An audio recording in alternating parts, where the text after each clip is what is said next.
Data structures, पहले तो ये बताओ डेटा स्ट्रक्चर्स होते क्या हैं, तो उसके बाद आगे के डेटा स्ट्रक्चर्स देखते हैं। डेटा स्ट्रक्चर्स क्या है?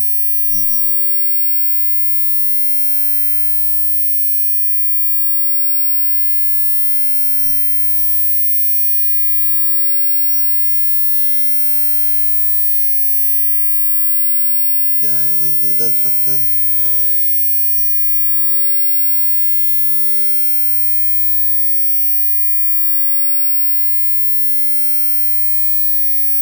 मैं रिकॉर्डिंग वालों से थोड़ी पूछ रहा हूँ, मैं रिकॉर्ड करते हुए, रिकॉर्ड करवाते हुए सवाल पूछ रहा हूँ, यहीं पर क्लास में पूछ रहा हूँ। डेटा स्ट्रक्चर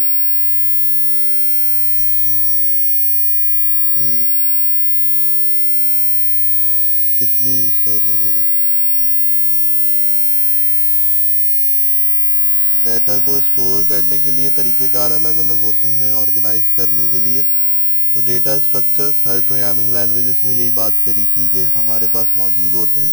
यहाँ पर भी इसी तरीके से हमारे पास डिफरेंट डेटा स्ट्रक्चर्स मौजूद हैं, और इसमें एक हमने पढ़ा था, एक डिस्कस किया था कि आर के अंदर हमारे पास वेक्टर्स का डेटा स्ट्रक्चर होता है, जो कि हमने किसके थ्रू बनाया था, कॉम्बिनेशन का फंक्शन होता है आर के अंदर, उसके थ्रू हम क्या करते हैं, होमोजीनियस यानी कि सेम टाइप का डेटा स्टोर करवा सकते हैं एक टाइम में। सही है, तो उसको हमने कहा था होमोजीनियस। इसी तरीके से दूसरा डेटा स्ट्रक्चर में हमारे पास आ जाता है, वो है लिस्ट का। तो यहाँ पर हमारे पास सबसे पहले मैं इसको ओपन कर लेता हूँ।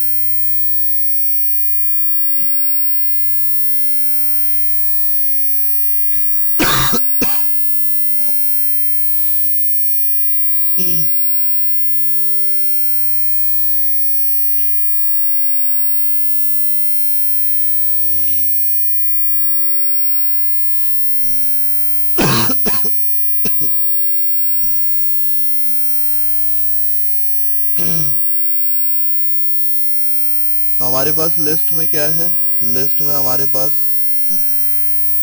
डेटा स्ट्रक्चर में थोड़ा सा अलग क्या है, हमारे पास देखो ये भी वन डायमेंशनल है, यहाँ पर सेम चीज है, सेम चीज लिखी हुई है वन डायमेंशनल, और वेक्टर भी क्या था, वन डायमेंशनल था। वन डायमेंशनल हमारे पास चल रहा था, यानी कि वन डायमेंशनल का मतलब है रॉज और कॉलम्स नहीं है, सिर्फ हमारे पास डेटा स्टोर हो रहा है, तो सिर्फ इसका मतलब ये होता है सिंपल।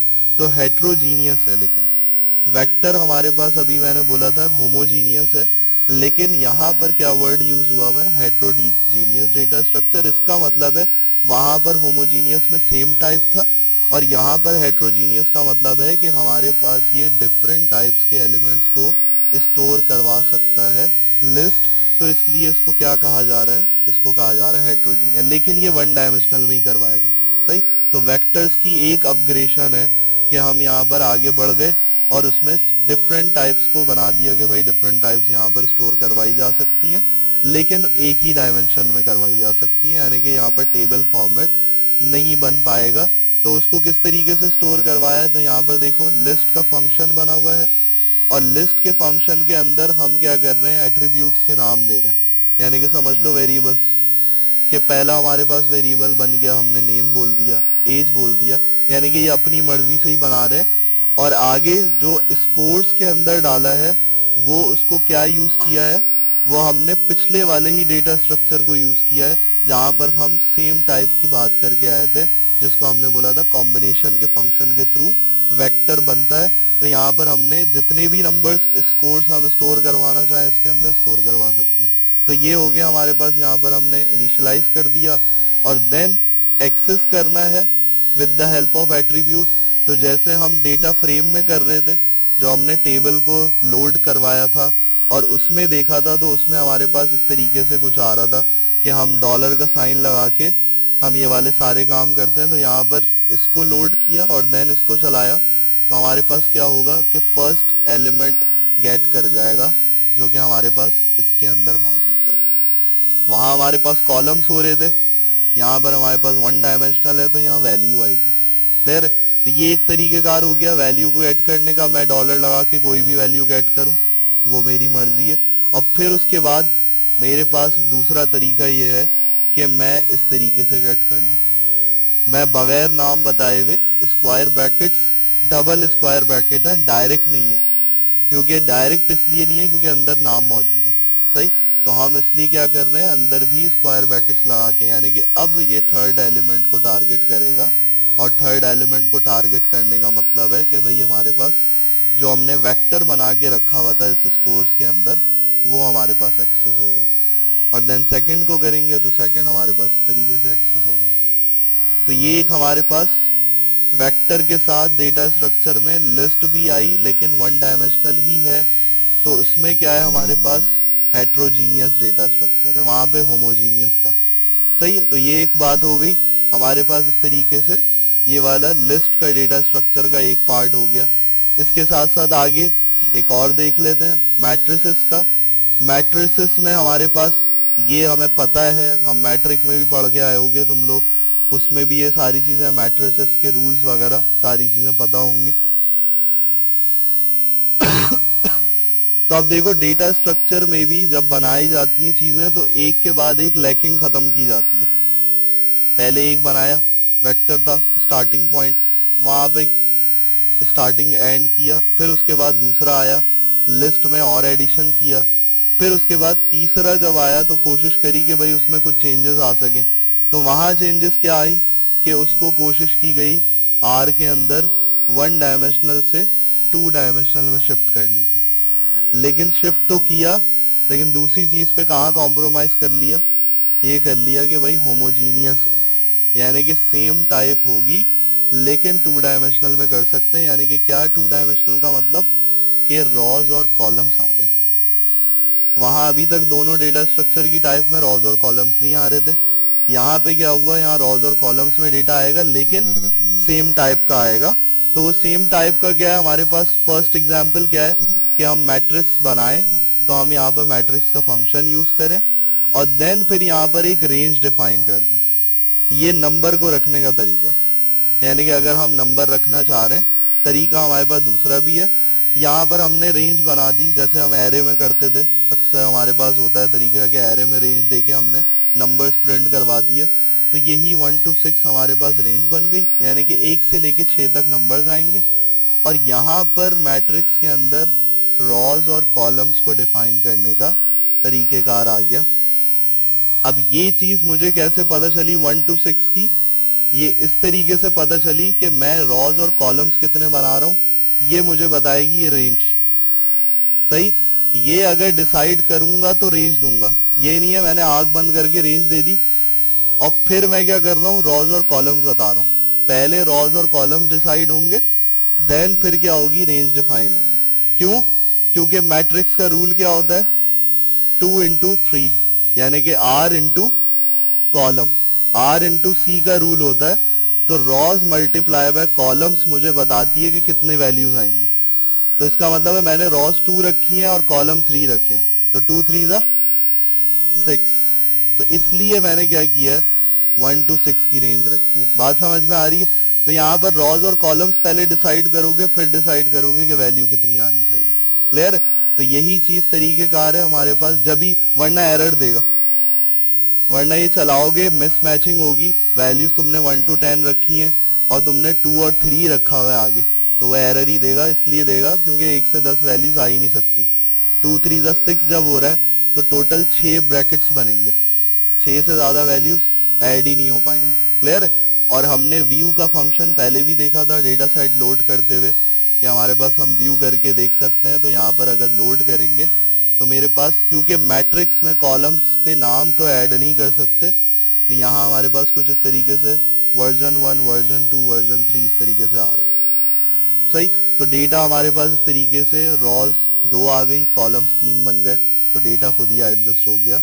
इस तरीके से हमारे पास हो गया। अगर मैं एक्सेस करना चाह रहा हूँ तो एक्सेस कैसे करूंगा, यहाँ रॉ का नंबर बताऊंगा, यहाँ कॉलम का, जो हम अभी पहले डिस्कस कर चुके हैं प्रीवियस क्लास में कि किस तरीके से करते हैं हम डेटा एक्सेस करने के लिए।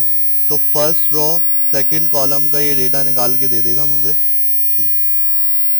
यानी क्या कि मेरे पास फर्स्ट रॉ को देखा और सेकंड कॉलम में मेरे पास रखा हुआ है 3। सही, इसका एलिमेंट इसने गेट करके दे दिया। हाँ, अगर मैं क्या करना चाह रहा हूँ, कोई और सी वैल्यूज डालना चाह रहा हूँ, उसका तरीकेकार है। कि मैंने फिर वही क्या यूज किया, वेक्टर को, यानी कि पिछला डेटा स्ट्रक्चर भी यूज हो रहा है और यहाँ पर ये वाला डेटा स्ट्रक्चर भी इस्तेमाल हो रहा है। तो कॉम वेक्टर को यूज किया, सेम डेटा टाइप आ सकती है, 6 वैल्यूज डाली, 2 3 6, 6 आ सकती है। और इसको मैंने क्या किया भाई, करेक्टर मैट्रिक्स बन रहा है ये मेरा, और इसको लोड करके मैंने यहाँ पर प्रिंट भी करवा सकते हैं, व्यू भी देख सकते हैं, तो दोनों तरीके कार हैं। व्यू करके देख लो वैसे ही आएगा आउटपुट, और प्रिंट करवाओगे तो प्रिंट में नीचे आएगा ज्यादा, सही। तो प्रिंट में दिखाने का मकसद ये है कि आउटपुट में देखो कैसे लॉजिक बिल्ड करके बना रहा है। यहाँ क्योंकि व्यू की तरह रिजल्ट नहीं दे रहा, यहाँ कॉमा के बाद चीजें बता रहा है और यहाँ कॉमा से पहले। ये हमने प्रीवियस डिस्कस किया था क्लास में कि भाई कॉमा से पहले कॉलम होता है, कॉमा के बाद क्या होती है, कॉमा से पहले रो होती है, सॉरी, और कॉमा के बाद क्या होता है, कॉलम होता है, सही। तो यहाँ इसलिए कॉमा के बाद वैल्यूज बता रहा है 1 2 3, और यहाँ पर कॉमा से पहले, सही। तो इस तरीके से वैल्यूज व्यू करके भी चेक कर सकते हो, उसको व्यू करके भी रिजल्ट हमारे पास इसी तरीके से आएगा। और देन हम वही कर सकते हैं, एक्सेस कर सकते हैं वैल्यूज को, एक्सेसिबल करी, एक स्पेसिफिक वैल्यू मेरे पास इस तरीके से गेट हो जाएगी, सही है। तो ये दो हमारे पास लिस्ट और मैट्रिक्स, इन दोनों को इम्प्लीमेंट कर लो, फिर उसके बाद दो और रह जाएंगे, 2 3, उनको भी देख लेंगे पूरे। इन्हीं डेटा स्ट्रक्चर्स में हमारे पास एक और भी आती है टाइप, जो कि हमने डेटा सेट में डिस्कस किया था कि भाई मोस्टली यूज होने वाला डेटा स्ट्रक्चर जो है वो यही होता है, जो कि हमने टेबल जो लोड किया था उसमें भी हमारे पास एज एन आउटपुट जब हमने उसकी टाइप चेक करी थी डेटा सेट की, तो वहां पर हमारे पास क्या रिटर्न हुआ था, डेटा फ्रेम, सही। तो उसमें मैंने यही कहा था कि भाई हमारे पास पाइथन हो, आर हो, हर जगह पे डेटा स्ट्रक्चर मोस्टली हमारे पास यही यूज हो रहा होता है, क्योंकि ये मुकम्मल है। क्यों मुकम्मल है, क्योंकि सारे जो डेटा स्ट्रक्चर्स अभी तक देखे हमने, तो उसमें वहां पर कहीं एक जगह कोई कमी थी, दूसरी जगह कोई फुलफिलनेस हो रही थी। यहाँ पर क्या है, यहाँ पर हमारे पास दोनों चीजें सेम, यानी कि 2 डायमेंशनल भी हो रहा है और साथ साथ हमारे पास डिफरेंट टाइप्स भी आ सकती हैं, यानी कि हेट्रोजीनियस भी है, सही। मैट्रिक्स में कोशिश करी थी लेकिन वहां पर नहीं हुआ, वहां पर हमारे पास डायमेंशनल तो चेंज हो गई लेकिन टाइप सेम है, सही। तो यहाँ पर हमारे पास बनाने का तरीका यहाँ क्या है कि डेटा डॉट फ्रेम, हमारे पास डेटा डॉट फ्रेम बनाया और उसके अंदर हमने क्या किया, हमने डिफरेंट यहाँ पर स्टोर करवा दिए नेम, नेम के अंदर हमने कॉम्बिनेशन बना के डाल दिया, एज के अंदर कॉम्बिनेशन, यानी कि हम वेक्टर को यूज कर रहे हैं और उसके अंदर डेटा फ्रेम में ऐड करवाते जा रहे हैं। और किस लिए यूज कर रहे हैं, मल्टीपल वैल्यूज के लिए। तो मल्टीपल वैल्यूज हमारे पास यहाँ पे स्टोर होती जा रही हैं और ये क्या बनते जाएंगे, ये हमारे कॉलम्स बनते जाएंगे, यानी कि नेम, एज, स्कोर्स, ये हमारे कॉलम बन गया और ये हमारी रॉस की वैल्यूज आ गई, सही। तो यहाँ पर ये हमारे पास हो गया डेटा फ्रेम क्रिएट, और डेटा फ्रेम क्रिएट करने के बाद हमने यहाँ पर इसको व्यू कर लिया। तो जैसे हमारे पास डेटा सेट लोड करने पे जो हमने CSV की फाइल से देखा था वैसे आउटपुट आ रहा था, वो हमारे पास यहाँ पर भी आ रहा है। तो यहाँ इस तरीके से डेटा फ्रेम, और हमने जब एक्सेस की बात करी तो एक्सेस हम पहले ही देख चुके हैं कि हमारे पास किस तरीके से एक्सेस हो रहा होता है, कि हम कॉलम को लेते हैं तो कॉलम की हमारे पास वैल्यूज रिटर्न हो जाती है, यानी कि एज का कॉलम था उसकी वैल्यूज आ गई। और हम यहाँ पर अगर इस तरीके से मेंशन करना चाह रहे हैं तो हम इस तरीके से भी कर सकते हैं कि भाई 1 दिया, पहले हमारे पास रो बताई और फिर हमने कॉलम बता दिया तो हमारे पास एक स्पेसिफिक वैल्यू आएगी जो कि पहली रो के अंदर फर्स्ट कॉलम में हमारे पास रखी हुई है लाइफ। तो ये हो गया हमारे पास डेटा फ्रेम का पार्ट। डेटा फ्रेम ही हमारे पास मोस्टली इन सारे डेटा स्ट्रक्चर्स में से यूज किया जा रहा होता है, तो इसी को देखोगे एज एन आउटपुट हर जगह पे, पाइथन हो चाहे आर हो, सही। इसके साथ साथ हमारे पास फैक्टर्स, अच्छा यहाँ पर कुछ चीजें जो हैं वो हमारे पास पाइथन के अंदर नहीं होती, उसमें वेक्टर नहीं होता, वेक्टर सिर्फ हमारे पास स्पेसिफिकली आर के अंदर मौजूद है।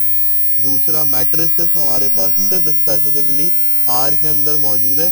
इसी तरीके से फैक्टर्स की बात आई है तो फैक्टर्स भी सिर्फ कहाँ मौजूद है, ये भी सिर्फ हमारे पास आर के अंदर स्पेसिफिक मौजूद है। पाइथन के डेटा स्ट्रक्चर्स की बात होगी तो उसमें सिर्फ तुम्हें लिस्ट नजर आएगा और डेटा फ्रेम नजर आएगा, बाकी हमारे पास नहीं नजर आएंगे, क्लियर। तो यहाँ पर हमारे पास क्या है, यहाँ पर हमारे पास ये है फैक्टर किस लिए होता है कि हम कैटेगोरिकल डेटा को हैंडल कर सकें। सही। कैटेगोरिकल हमारे पास दो टाइप्स के डेटा होते हैं।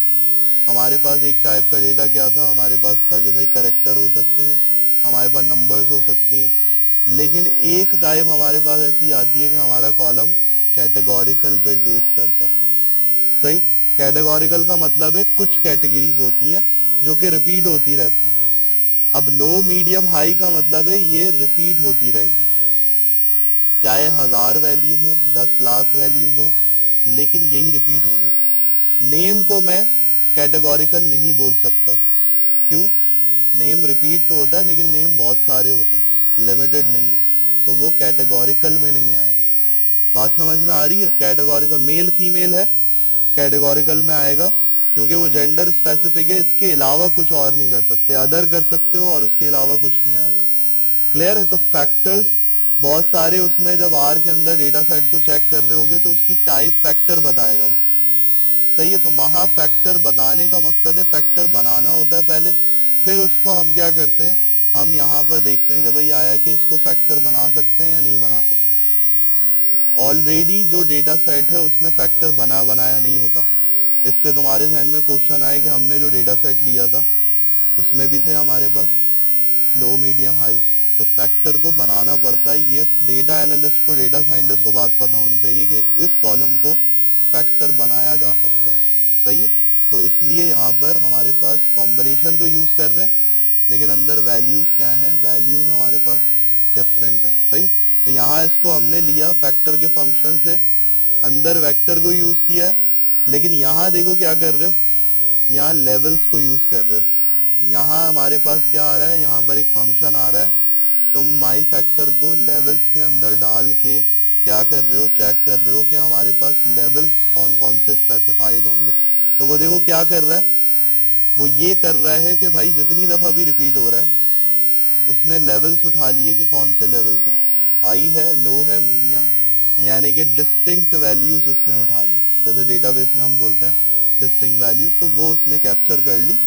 और हम दूसरा फंक्शन क्या, टेबल।